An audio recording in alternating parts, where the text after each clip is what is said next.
दर्शकों नमस्कार। कानूनी सलाह कार्यक्रम में आप सभी का बहुत बहुत स्वागत है। इस कार्यक्रम के जरिए कानूनी दुनिया को हम समझने की कोशिश करते हैं आम जनता की नज़र से। और आज इस कार्यक्रम में हम बात करेंगे एक ऐसे मुद्दे की जो आने वाले समय में हमारे समाज को, हमारी न्याय व्यवस्था को और आम नागरिक की जिंदगी को सीधे तौर पर प्रभावित करेगी। आज चर्चा होगी आपराधिक कानूनों पर और इस पर विस्तार से जानकारी देने के लिए आज हमारे साथ स्टूडियोज में उपस्थित हैं हिमाचल प्रदेश हाई कोर्ट से अधिवक्ता पठान जावेद खान जी। सर, कार्यक्रम में आपका बहुत बहुत स्वागत है। आप सबका बहुत बहुत शुक्रिया जी। मैं आपका तहे दिल से शुक्रिया अदा करता हूँ कि आपने मुझे बुलाया जी। बाकी आप लोगों के लिए मैं यही कह सकता हूँ कि आप लोगों के माध्यम से जी। आम जनता को ये जानने का मौका मिलता है कि कानून की बारीकियाँ और कानून की पेचीदगियाँ बिल्कुल कहाँ तक सही हैं, कहाँ तक नहीं सही हैं, और एक वकील का कानून को इम्प्लीमेंटेशन कराने के लिए, कानून की लड़ाई के लिए क्या योगदान रहता है। बिल्कुल, बहुत शुक्रिया आपका। और कानून अगर सही तरह से डिसीज़न लेता है तो आम जनता का जो विश्वास है कानून पर और ज़्यादा बढ़ जाता है। इसीलिए ज़रूरी है कि कानूनों की सही जानकारी उनको मिले और इसी मकसद से हमने ये कार्यक्रम भी शुरू किया है। बहुत शुक्रिया, बहुत शुक्रिया जी। मैं आपके इस कार्यक्रम के सक्सेस की भी दुआ करता हूँ, पर सबसे ज़्यादा शुक्रिया इस बात का कि आपके माध्यम से लोगों को ये जानने का मौका मिलेगा कि कानून की बारीकियाँ, कानून के न्याय में जो सुधार हुए हैं उन सब की हम चर्चा करेंगे इसमें। जी, आईपीसी हम नाम सुनते हैं, सीआरपीसी का नाम सुनते हैं और इसके अलावा भी बहुत सारे कानून हैं और अभी फिलहाल ही पिछले साल बहुत सारे संशोधन भी हुए हैं ये जो आपराधिक कानून हैं हमारे। तो थोड़ा सा इस पर प्रकाश डालेंगे कि ये जो कानून हैं पहले किस तरह से जनता के सामने आए हुए थे, क्यों इनमें संशोधन की ज़रूरत पड़ी और अगर संशोधन हुए हैं तो कौन कौन से और किस तरह के हैं।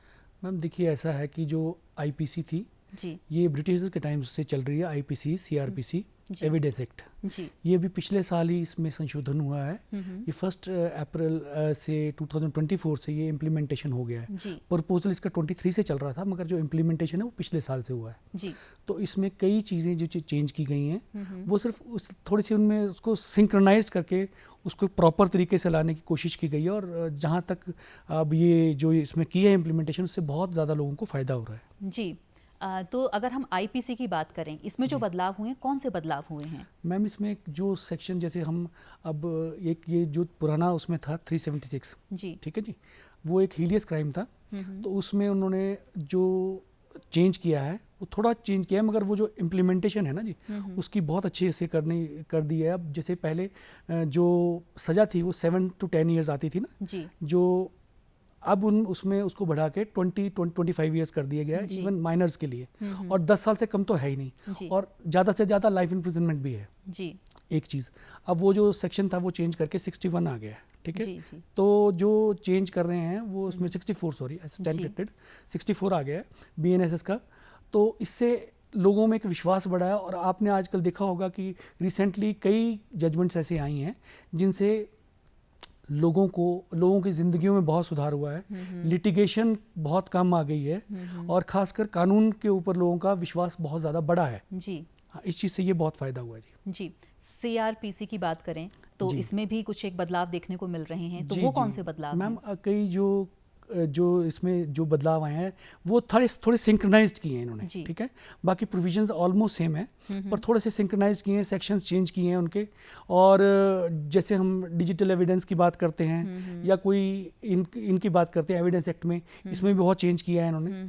तो अब जो नया जो सेक्शंस हैं उनके अकॉर्डिंगली ऐसा है कि पुराने टाइम में ये जो ईमेल्स थी जी, और आपके जो बुक्स थी वो पहले PDF के फॉर्म में, उसको इम्प्लीमेंटेशन नहीं मानता था कानून, वो डिजिटलाइजेशन में। अब आपने इवन तक की सर्विस भी अगर कहीं किसी की नहीं हो पाती थी तो अब उसमें ये प्रोविजंस हैं, आप उनको ईमेल के थ्रू, है ना, मेल के थ्रू आप उसमें उनको मेल कर दें तो वो it's presume to be served, ठीक है। तो उस चीज़ से न्यायपालिका का टाइम भी बहुत बचता है। और जो ये डिजिटलाइजेशन बुक्स हैं ये भी बहुत इम्प्लीमेंटेशन, किसी केस में अगर कोई ज़रूरत पड़ती है तो उसको देखने से, उसको पूरा ऑन रिकॉर्ड लेने से बहुत फ़ायदा है, बहुत हद तक लोगों को न्याय में मिलने में सरलता आई है जी। हम देखते हैं कि बेल अक्सर नहीं मिलती है, चाहे आप ने कोई अपराध किया है या नहीं किया है। तो किन किन केसेस में बेल मिलना मुश्किल है और किन किन केसेस में अब बेल मिलना आसान हो गया? किन चीज़ों को ध्यान में रखकर बेल दी जाती है? मैम देखिए, ऐसा है कि as far as bail is concerned, ये हमारे जितने जुडिशरी में जो हाई लेवल पे जो जजेस हैं, है ना, ये बिल्कुल इम्पार्शियल, ठीक है ना, इम्पार्शियल न्याय करते हैं। और ऐसा नहीं है कि अगर ये किसी हीलियस क्राइम में भी बेल दे देंगे, ऐसा कुछ नहीं है। मगर जैसे पहले थोड़ा सा ये था कि थोड़ा सा लीनियंट व्यू विदाउट साक्ष्यों के अभाव में बेल्स अक्सर मिल जाया करती थी किसी केसेस में। मगर अब नाउ डेज उसमें ये चैलेंज आ गया है कि अब जैसे जो ये जो ड्रग्स के केसेस हैं ज़्यादातर इनमें, और जैसे जो ये रेप के केसेस में, हीलियस क्राइम्स में कोई माइनर है, ब्रूटली रेप्ड हैं, कुछ ऐसे हैं, तो उनमें कानून ने बहुत सख्त संदेश दे रखा है कि उसमें बेल मिलना बहुत नामुमकिन हो जाता है, खासकर ड्रग्स में। अब देखिए, Himachal was a peace loving state. अब इसमें जो आजकल चिट्टा है, पीछे हमारे ये जो कानून व्यवस्था है, इसके साथ पुलिस एडमिनिस्ट्रेशन का मिल के चलना भी बहुत ज़रूरी है जी। हमारे जो प्रीडेसेसर, जो हमारे एसपी साहब थे, उन्होंने भी बहुत सख्ती की और हिमाचल में इवन तक की जो ड्रग्स की कमर तोड़ दी। बिल्कुल।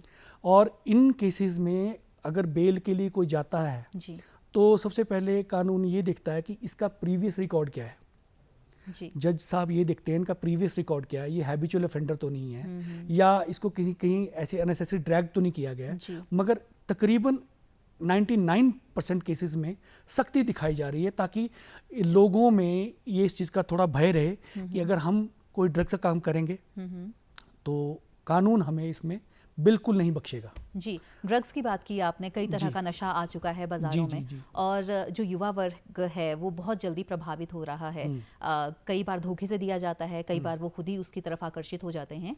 तो आपने कहा बहुत ही कठोर प्रावधान किए गए हैं, तो कौन सा जो नशा है अगर युवा करते हैं तो कितने साल का उनको जेल में रखने का प्रावधान है, या जुर्माना किस तरह का है ताकि इसमें संलिप्त ना हो? खासकर जो आजकल देखा जा रहा है कि हमारे जो चिट्टा है, चिट्टा जो इसको रॉ फॉर्म ऑफ हेरोइन है ये, ठीक है जी, इसमें जो स्मॉल क्वांटिटी है वो 5 ग्राम्स तक है जी। 5 ग्राम से ऊपर जो है इंटरमीडिएट आती है 250 ग्राम्स तक, फिर उसके बाद कमर्शियल क्वांटिटी आ गई। मगर जो 5 ग्राम्स भी है उसमें भी आपको जो इंटरमीडिएट उससे कम है उन और स्मॉल क्वांटिटी में भी बेल लेना बहुत मुश्किल है। एक दूसरी चीज़, वो सिर्फ इसी चीज़ को मद्देनज़र रख के थोड़ा सा रिजेक्ट करते हैं कि भाई जो नया नशे, जो नई पीढ़ी है वो इस चीज़ में ना फंसे, और इसमें बड़े सख्त कानून है। 10 इयर्स की तो है ही है ना जी। और अगर आप कोई बहुत ज़्यादा ड्रग पेडलर्स हैं तो उनकी बेल मिलना तो नामुमकिन है, बिल्कुल नामुमकिन। और हमारे Himachal is a peace loving state, है ना, और यहाँ पर हमारी पुलिस और हमारी न्यायपालिका में अभी भी लोगों का बहुत ज़्यादा विश्वास है, और हमारे जो जजेस हैं वो भी इसमें बहुत बड़ा रोल अदा करते हैं। As far as police and जजेस are concerned, they are doing very best जी। ये जो कानून में नए संशोधन हुए हैं, इसमें पुलिस को कितनी ज़्यादा पावर मिली है? कई बार होता है कि पावर का मिसयूज़ भी किया जाता है, तो आम जनता को किस तरह से सतर्क रहने की ज़रूरत है, और पुलिस को कितना फ़ायदा हुआ है इन संशोधनों से? देखिए मैम, ऐसा है कि हर चीज़ के दो पहलू होते हैं जी। जैसे कॉइन है तो कॉइन का अगर हेड है तो टेल भी है, बिल्कुल उसी तरह से मैम ऐसा है कि ये जो कानून में जो ये पुलिस वालों को जो अभी आप बता रहे हैं कि इनको पावर ज़्यादा डेलीगेट की हैं, वो इसलिए भी की गई हैं कि जो माइनर्स ऑफेंसेस है जिनमें हमें हर बात के लिए कोर्ट जाना पड़ता था, उसके लिए अब ये खुद ही सक्षम है कि आपको थाने में ही बेल मिल सकती है जी। तो आपका जो टाइम है वो कम लगेगा और थोड़ा सा लोगों को भी ईज हो जाएगी। नहीं तो हर चीज़ के लिए लोगों को पहले कोर्ट आना पड़ता था। अब इनको पावर ज़्यादा देने का मकसद सिर्फ यही था कि जो इनकी इंडिपेंडेंस है वो कहीं कटेल ना हो जी। है ना, कानून जो है वो फ्रीली काम कर सके जी। और अगर कानून फ्रीली काम करेगा तभी हमारा जो समाज है वो हर बुराई से बचा रहेगा जी। अगर कानून में सख्ती ना हो तो आपने देखा है कि इसके कितने दुष्परिणाम हैं। बिल्कुल। और स्टेट्स भी हैं, मैं किसी पर्टिकुलर स्टेट का नाम नहीं लूँगा, मगर कई स्टेट्स ऐसी हैं जिनकी पूरी पीढ़ियाँ ख़त्म हो गई हैं जी। है ना, वो लॉलेसनेस है वहाँ पे। तो कानून में पुलिस का और पुलिस की पावर का बहुत बड़ा रोल है, पर ऐसा नहीं कि पुलिस की को पावर्स मिल गई हैं तो वो अननेसेसरी इसको मिसयूज़ करेंगे। They have a fear of court also. बिल्कुल, court is having a check and balance जी, जो हमारे मूल अधिकार हैं कहीं उनका हनन तो नहीं हो रहा है, किस तरह से प्रभावित हो रहे हैं, या बिल्कुल जो आम जनता है उनको निश्चिंत होकर रहना चाहिए कि मूल अधिकार हमारे सुरक्षित हैं, उनको किसी तरह की हानि नहीं मूल अधिकार तो हमारे सुरक्षित हैं वैसे भी, जी जी क्योंकि एक हिमाचल की जो पुलिस की छवि है वो बहुत क्लीन है जी as far as other states are concern. जी सेकेंडली ऐसा है कि अगर इसका कोई मिसयूज करता है और पाया जाता है तो कानून में इसकी सख्त से सख्त सजा मिलती है। जी और अगर किसी की कंप्लेंट होगी, अब तो डिजिटलाइजेशन का टाइम है, सारी ऑडियो वीडियो सब रिकॉर्ड हो जाते हैं, आजकल लोग वायरल कर देते हैं वीडियोस, तो लोग इससे भी बहुत डरते हैं कि भाई यार पुलिस है तो ये नहीं है कि उनको फ्री हैंड है ना। तो ये जो मॉडर्नाइजेशन आई है ना जी हर फील्ड में, जी चाहे हम इसको कह लें मीडिया के फॉर्म में, चाहे आप देख लें इसको वीडियोस वगैरह जिसमें भी आ रहे हैं, तो हर चीज़ के पहलू है ना। तो इसका ज़्यादातर जो अगर इसका सही ढंग से इस्तेमाल किया जाए जी तो मैं नहीं समझता हूँ कि कोई इसका मिसयूज हो रहा है या कोई पुलिस पर्सनल तो वैसे ही हिमाचल के बहुत ही अच्छे हैं जी पर अब जैसे धूप है तो छाँव भी है, तो इसी तरीके से अच्छे लोग हैं तो बुरे भी हैं। तो कुछ एक लोग होते हैं, वो सभी प्रोफेशंस में होते हैं, ये नहीं कि पुलिस में हैं या जुडिशरी में, सभी जगह थोड़े से बुरे लोग होते ही होते हैं जी पर ये है कि अब थोड़ा सा लोगों में बहुत अवेयरनेस आ गई है, क्योंकि लिटरेसी रेट भी बहुत बढ़ गया है लोगों में, और लोगों में इतनी अवेयरनेस है कि आजकल किसी भी चीज़ में आप देख लें, कोई ट्रैफिक और डिसोबीडियंस करता है कुछ तो एकदम उसकी वीडियो बना के वायरल कर देते हैं, एसपी साहब को टैग कर देते हैं, डीआईजी साहब को टैग कर देते हैं, तो पुलिस पर्सनल तो उस पर वैसे ही सख्त स्टेप्स लेते हैं। और इन स्पाइट ऑफ दैट अगर बाई चांस वो मिस हो जाए तो हमारी जुडिशरी सू मोटो एक्शन ले लेती है, तो सू मोटो केसेस में और सख्त से सख्त सजा दी जाती है। तो लोगों में इस चीज़ का बिल्कुल निश्चिंत रहना चाहिए लोगों को कि उनको अब पहले से ज़्यादा बेटर पोजीशन है। पहले तो आधे से ज़्यादा चीज़ें पता ही नहीं लगती थी पर अब तो जो मॉडर्नाइजेशन है उसका बहुत फ़र्क पड़ा है। जी अनुसूचित जाति जनजाति के लोगों की बात की जाए, महिलाओं की सुरक्षा की बात की जाए, बच्चों की सुरक्षा की बात की जाए, बहुत सारे अपराध हो रहे हैं अलग अलग तरह के, तो उनकी सुरक्षा के लिए किस तरह के कानून हैं और किन चीज़ों में आप देखते हैं कि इन लोगों को नॉलेज नहीं है अपने अधिकारों की? मैम ज़्यादातर 498 देखे ना उसको, तो उसको अब इन्होंने चेंज किया थोड़ा सा। पहले उसमें ये था कि जब भी उसका इतना मिसयूज़ हुआ है, सबसे ज़्यादा मिसयूज़ 498 का ही हुआ तो सुप्रीम कोर्ट ने इस पर बहुत चिंता व्यक्त की और उन्होंने उसको थोड़ा सा चेंज किया। वो चेंज क्या किया कि पहले अब पूरा प्रॉपर इन्वेस्टिगेशन होगी, अगर इन्वेस्टिगेशन के बाद पुलिस सेटिस्फाइड है कि ये जो है 498 के तहत आता था केस, ये डाउरी वगैरह जितना भी था ना जी, इसमें बहुत ज़्यादा मिसयूज़ होता था इसका, कि जिस पे भी कोई जरा सी कोई बात हुई तो डाउरिया केस, तो विमेंस के प्रोटेक्शन के लिए था राइट, पर उसका दुरुपयोग हुआ। पर अब उसको सुप्रीम कोर्ट के दिशा निर्देश के बाद उसमें बहुत से चेंजेस आ गए हैं, तो अब वो डायरेक्ट गिरफ्तार नहीं कर सकते, उसमें भी प्रॉपर इंक्वायरी होगी। अगर इंक्वायरी में पाया जाएगा कि ये वाकई ही सही है तब उसमें वहाँ पर अरेस्ट होंगे, ऐसे नहीं है पहले डायरेक्ट हो जाते थे। और एज फार एज जो ये जो हमारे बच्चों के लिए है, बच्चों की प्रोटेक्शन, मैंने आपसे अर्ज किया कि जो ये बच्चों की प्रोटेक्शन हैं ये भी सर्वोप्रिय है। अब पहले जो माइनर्स के रेप्स वगैरह जो होते थे उनमें अब जो पनिशमेंट थी ना जी, उसको उसमें ज़्यादा सख्ती आई है कि 25 ईयर्स तो है ही है, मिनिमम 25 ईयर्स है, और ये लाइफ टाइम इम्प्रिजनमेंट है, और कोई हीरियस क्राइम्स में तो उनमें डेथ पेनल्टी भी है। जैसे कि अभी रिसेंटली पीछे भी निर्भया केस हुआ है, तो उसमें डेथ पेनल्टी सेंटेंस हुए हैं, और भी कई केसेस हैं। तो वो सिर्फ इस वजह से कि अब कानून सख्ती दिखा रहा है इन चीज़ों के लिए, और थोड़ी सी डिजिटलाइजेशन जो अवेयरनेस आई है लोगों में, उस चीज़ का बहुत बड़ा रोल आया जी। आपने कहा कि डिजिटलाइज जब हो गया है तो लोगों में अवेयरनेस आई है। हम देख रहे हैं कि ऑनलाइन क्राइम भी बहुत, क्राइम तो नहीं हम कहेंगे, साइबर क्राइम्स जो हैं वो भी देखने में आ रहे हैं। तो ऐसे में एक वकील से सहायता किस तरह से ले सकते हैं? क्योंकि कई बार ऐसा कहा जाता है कि आपके फैमिली मेम्बर जो है वो इस केस में फंस चुका है और आप इतने पैसे दे दीजिए, तो वो भी एक तरह का अपराध ही है। तो ऐसे केसेस में किस तरह से जो हमारे कंज्यूमर्स हैं वो बच सकते हैं, या हम आम जनता की बात करें वो बच सकते हैं? मैम इसमें ऐसा है कि टाइम एंड टाइम अगेन हमारा जो मोबाइल्स हम यूज़ करते हैं जी। उनमें जो भी आपके एयरटेल, BSNL, जो भी रेपुटेशन जिनकी बिल्कुल। जो ज़्यादातर लोग यूज़ कर रहे हैं, जी। उन पे भी टाइम टू टाइम मैसेजेस आते हैं कि डिजिटल अरेस्ट कोई चीज़ नहीं है ऐसी। जी। तो आप ये चीज़ें आपको समझनी पड़ेंगी कि कोई आपको फ़ोन करता है कि आपको अरेस्ट कर लिया है और आपको कोई यूनिफॉर्म में इतना फ़ोटो देना करता है, तो आपको पड़ेगा। डरने की कोई ज़रूरत नहीं है। जी। आप कंसर्न्ड पुलिस स्टेशन में जाएं जी। और वहाँ पर अगर लेडीज़ हैं तो वहाँ पर लेडीज सेल बनाएं, बिल्कुल। ठीक है। और नहीं तो वहाँ पे SHO साहब से मिलें जाके और अपनी आप उनको ग्रीवेंस बताएं कि जी हमें इस नंबर से कॉल आया, और पुलिस बहुत स्ट्रिक्ट एक्शन लेती है इसमें। जी। क्योंकि अब वो टाइम चले गए मैम कि जैसे पहले किसी को अरेस्ट करना था बहुत मुश्किल था कि बाहर का स्टेट का है। अब तो टीम्स बनती हैं बाकायदा पुलिस की और they nabbed him short span of time. हाँ। पर लोगों को डरने की कोई ज़रूरत नहीं है अब, क्योंकि ये है कि ये सिर्फ ज़्यादातर उन्हीं लोगों को शिकार बनाते हैं जिनको इस चीज़ की अवेयरनेस नहीं है। जिन्होंने भी नए नए मोबाइल चलाना सीखे हैं उनको ये कहते हैं कि आपका बेटा अरेस्ट हो गया, आप मुझे कोड शेयर कर दें, या आपकी लॉटरी लग गई है आप शेयर कर दें। तो ये इस चीज़ों से लोगों को बचना है, लालच से बचना है। जी। अगर आप लालच में अपना पैसा डबल करवाने के लिए या आप अपने आप को किसी इस चीज़ के लिए बोलते हैं कि जी हमें पैसे के अलावा हमें डिजिटल अरेस्ट हो रहे हैं या हमें पुलिस कोई दे रही है, अगर आपको पुलिस कोई आपको लगता है कि किसी पुलिस वाले ने आपको फ़ोन किया है, आप अपने कंसर्न पुलिस स्टेशन में जाएं। जी। ये नहीं है कि आप शिमला में हैं तो आप शिमला में भी जो पुलिस स्टेशन बटे हुए हैं ईस्ट वेस्ट, आप जो भी बालूगंज के अंदर आता है तो यहाँ जाएं, संजौली में है, ढली में है, आप जाएं, पुलिस आपकी पूरा सहयोग करेगी और इस चीज़ से बच सकते हैं। जी। एक और चीज़ हम देख रहे हैं कि अगर हम किसी भी अपराध के शिकार होते हैं और हमें कंप्लेंट करनी है तो एक स्टेट से दूसरी स्टेट में अब किया जा सकता है या नहीं, या आपको अपनी ही स्टेट में उसकी रिपोर्ट करनी पड़ेगी? नहीं मैम, ऐसा है कि अब आप ऑनलाइन भी FIRs कर सकते हैं, है ना। तो ऑनलाइन बहुत बड़ी फैसिलिटीज़ हैं।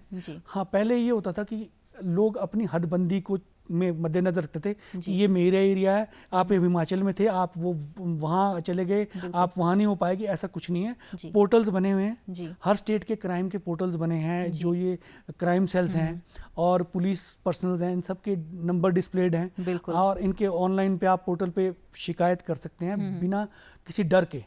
और ऐसा नहीं है कि पुलिस एक्शन नहीं लेती है, पुलिस स्ट्रिक्ट एक्शन लेती है, चाहे वो किसी भी स्टेट की हो। रीज़न ये है कि अब ऑनलाइन सब चीज़ें हैं, अगर नहीं करेंगे तो फिर वो कोर्ट की नॉलेज में आ जाएगा, और कोर्ट की नॉलेज में आ गया तो वो भी लोग जो इसको डिले कर रहे हैं वो भी फंसेंगे जी, और उन पर स्ट्रिक्ट एक्शन होगा। जी। ज़मानत योग्य जो अपराध हैं और गैर ज़मानती अपराध जो हैं वो कौन कौन से हैं? क्योंकि कई बार लोग बड़ी इजी में चीज़ों को ले लेते हैं कि हमारी तो ज़मानत हो जाएगी और हम बच जाएंगे। तो अब कौन कौन से अपराध हैं जिनके लिए आपको ज़मानत मिलेगी ही नहीं? मैम, मैंने आपसे पहले भी बताया कि जैसे जो हीलियस क्राइम्स हैं, जैसे वो पहले लोग सोचते थे कि चलो अब इसने बेचारे ने गलती कर दी, कोई मर गया या कोई ऐसा हो गया, किसी से कोई कत्ल का मुकदमा है, तो उनमें मैम ज़मानत नहीं मिलती है। नारकोटिक्स में ज़मानत बहुत मुश्किल हो गई है, ठीक है। और कोई हीलियस क्राइम्स में कोई ये रेप्स हैं, ब्रूटल रेप्स हैं या कोई ऐसी चीज़ें हैं, तो इनमें कोर्ट बहुत स्ट्रिक्ट एक्शन ले रहा है, ठीक है, just to make a impression on the person, कि उन लोगों पर इम्प्रेशन की, ताकि वो जो भी लोग इसमें जा रहे हैं वो उससे दूर रहें जी।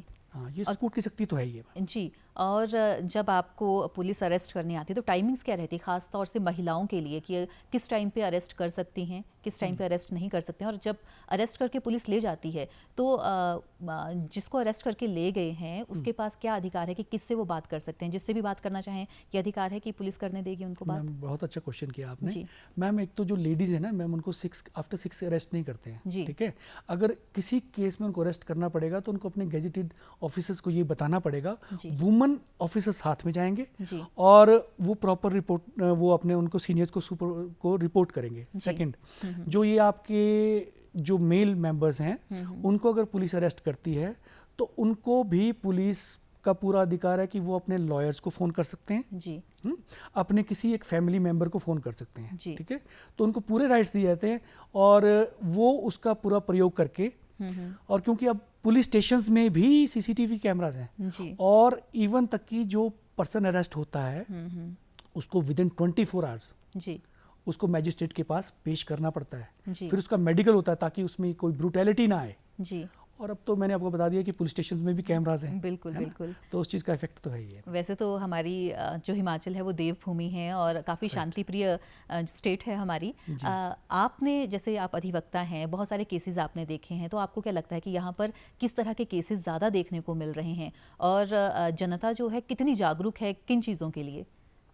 मैम ऐसा है कि अभी आजकल रिसेंटली तो ये हाल है कि पीछे जैसे जब तक थोड़ी स्टिकनेस कम थी तो नारकोटिक्स के केस आते थे, 138 के केसेस आते थे नीचे डिस्ट्रिक्ट कोर्ट्स के लिए, लैंड लिटिगेशन थी, मैक्सिमम तो यहाँ पे ट्रांसफर्स मैटर्स हैं, ठीक है। और मैम कोई इतने यहाँ पर कोई इतना क्रिमिनल स्टेट नहीं है कि यहाँ पर बहुत ज़्यादा क्रिमिनल कोई केसेस हैं, पर फिर भी ये केसेस ज़्यादा आते थे। पर अब जैसे जैसे मॉडर्नाइजेशन होती जा रही है, लोगों में भी पढ़ाई लिखाई के बाद अवेयरनेस आ रही है, तो लोग नए नए तरीके खोज रहे हैं।